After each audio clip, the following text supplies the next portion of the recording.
যারা আধারে কিনে টোল করছো তাদের উদ্দেশ্যে একটা কথা বলি, তোমরা যারা আধারে কিনে টোল করছো এখনো বলছি সময় থাকতে এগুলো বাদ দাও।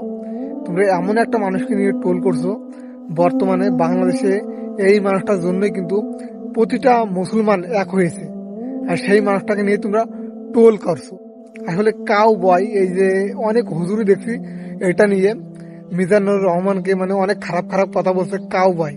আসলে এটার বাংলা অর্থ কিন্তু রাখাল বালক, এবং তোমরা হয়তো বা এটার বাংলা অর্থ জানো না, এবং যারা জানে না এবং যারা ইংলিশ ভালো মতন বলতে পারে না তারাই কিন্তু মিজানুর রহমান আজহারকে সহ্য করতে পারছে না।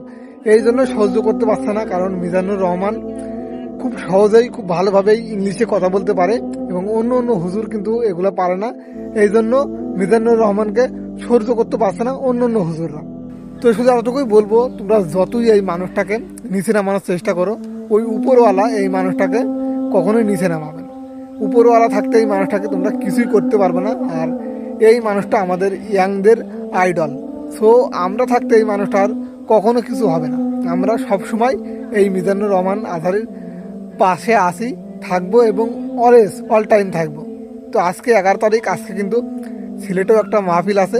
আশা করছি যশোরের রেকর্ডও ভেঙে দেবে আজকের মাহফিলে।